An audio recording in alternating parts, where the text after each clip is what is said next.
Sharda knitting में आप सभी का स्वागत है। नमस्कार।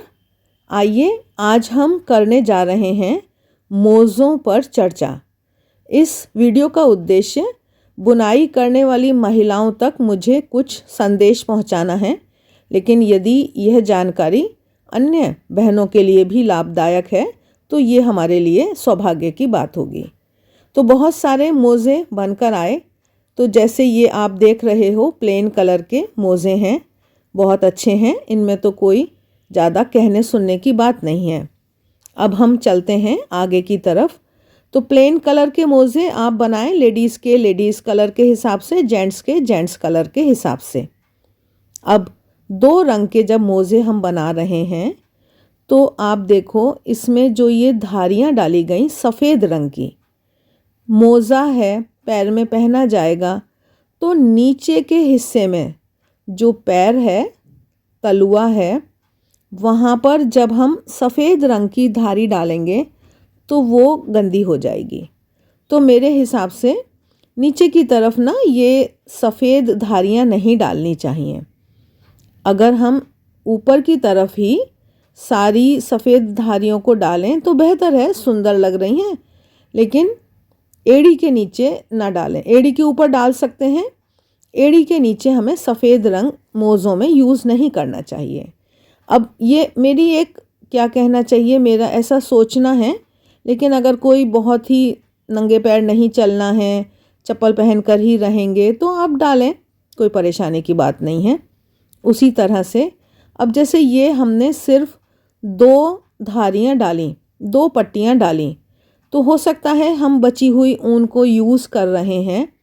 उस दृष्टि से भी ये दोनों धारियाँ, जो ऊपर बॉर्डर की एक है और उसके बाद एक ये हो गई, और ये जो दूसरी धारी है ये मुझे नीचे ना कुछ कम अच्छी ही लग रही है। तो अगर इस दूसरी वाली धारी को भी हम ऊपर ही डाल देते तो भी हमारा मोज़ा ज़्यादा बेहतर लगता। ये मुझे नीचे की तरफ थोड़ी कम अच्छी लग रही है। और वो बात तो है ही कि ये मोज़ों का जो साइज़ है वो देखो, ये काफ़ी बड़ा साइज़ है। तो ये मोज़ा हो गया जेंट्स का। अब जेंट्स के मोज़े में ना बहुत ज़्यादा ये धारियाँ वारियाँ अच्छी नहीं लगती हैं, सिंपल होने से ही अच्छा होता है। अब इस मोज़े पर आते हैं। अब इसमें आप देखो, तीन धारियाँ पड़ी, तीनों धारियाँ अलग तरह की हैं। ऊपर वाली अलग, इसका डिज़ाइन अलग, इसका डिज़ाइन अलग। तो अगर ऐसे हमें करना है तो ये ठीक नहीं है, मुझे तो पसंद नहीं आया। हल्के रंग की धारी के ऊपर एक प्लेन नीली और एक नीचे प्लेन नीली लाइन आ जाती तो उससे अच्छा लगता है डिज़ाइनिंग।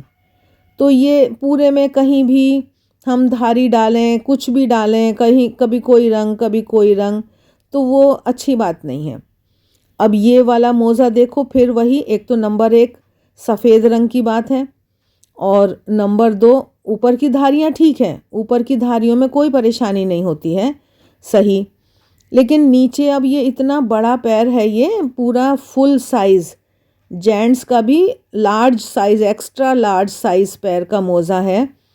तो ये सफ़ेद धारियाँ बिल्कुल भी अच्छी नहीं लगती।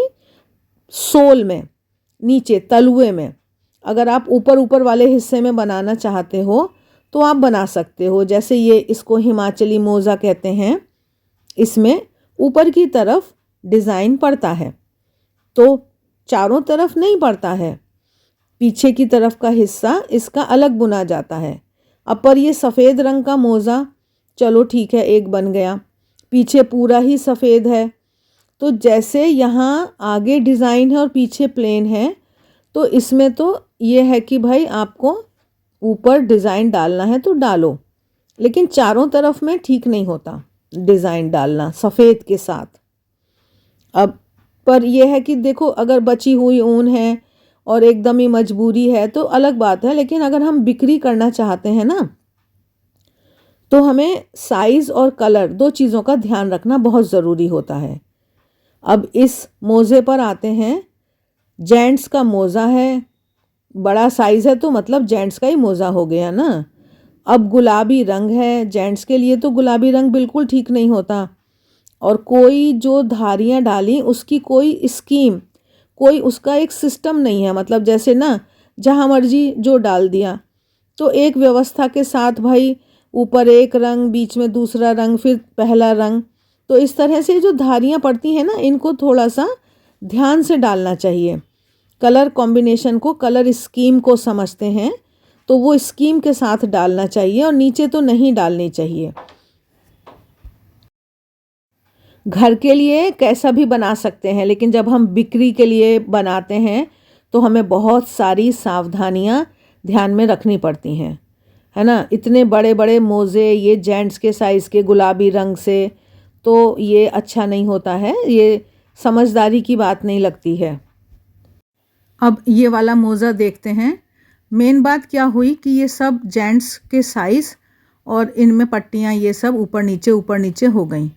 तो हालांकि ये तो अब मैंने काफ़ी आपको बता दिया, तो ये आप समझ रहे हो कि ऊपर की तरफ अगर सफ़ेद रंग रहता भी है तो कोई बात नहीं, लेकिन तलुए में सोल की तरफ ये सफ़ेद रंग की धारियाँ ना हो तो ही बेहतर है। देखो कभी कभी एक आध में तो अलग बात है। और ये अब देखिए इस मोज़े में कम से कम धारियों की जो बनावट है वो एक जैसी है, ऊपर भी और नीचे भी, वरना तो ये सब धारियाँ ऊपर ही आ जाती, नीचे का प्लेन भी हो जाता तो भी कोई परेशानी की बात नहीं थी। एड़ी और पंजे भी अलग अलग रंग के बनाए जाते हैं। अब ये फिर तो बहुत ही रंगीन सा मोज़ा हो गया, और इसमें ना इतना बड़ा साइज़ है इसका। अब ये कौन जेंट्स पहनना पसंद करेगा, ये मेरी समझ से बाहर है। और लाल रंग है, साइज़ इतना बड़ा है, तो देखिए ये सारी ना बहुत ही छोटी छोटी बातें होती हैं जिनको समझे बिना हम बिक्री करने में ना असमर्थ हो जाते हैं। कितनी भी मेहनत से आप बनाओ और कितना भी आपने उसमें टाइम लगाया है, मोज़ा बुना है, लेकिन अगर कलर कॉम्बिनेशन गलत हो गया ना, जेंट्स का मोज़ा गुलाबी रंग का, तो ये तो एक समझदारी की बात नहीं है। एक बार गलती हुई तो हुई, आगे से हमें इस तरह की गलतियों से बचना है, सावधान रहना है। कितनी भी मेहनत करें हम, लेकिन अगर कलर ठीक नहीं होता है तो कोई भी, मोज़े की बात नहीं है, कोई भी सामान नहीं बिकता है। और ये भी बड़ा मोज़ा है, जेंट्स का है, फिर भी कम से कम धारियों की जो बनावट है वो एक समान रखी है, कलर जो है कम लगाकर। तो इसमें तो एक बात है, चलो मुझे ये थोड़ा तो ठीक लग रहा है, ये तो बिक जाएगा ऐसा मुझे लग रहा है। लेकिन अगर टेढ़ी मेढ़ी धारियाँ कोई मिसमैच करके कैसी भी डाल दो, ऐसे नहीं होता है। डिज़ाइन करना एक तरीका होता है, उस तरह से ही हमें धारियों को डालना है। बची हुई ऊन यूज़ करनी है तो उसको एक समझदारी से यूज़ करना है, कहाँ पर लगाना है वो समझना है। तो आशा है मैंने बहुत सारी बातें आपको बताई हैं। हो सकता है कुछ बातों से आप सहमत हों और कुछ बातों से आप सहमत ना भी हों, तो कोई बात नहीं। मेरे मन में जो जो बातें थीं वो सभी मैंने आप लोगों के साथ शेयर कर दी हैं। आज के लिए तो बस इतना ही, मिलते हैं फिर। वीडियो अच्छे लगते हैं तो लाइक का बटन ज़रूर दबाएं, कमेंट बॉक्स में कमेंट करके बताएं। आप सभी का बहुत बहुत धन्यवाद।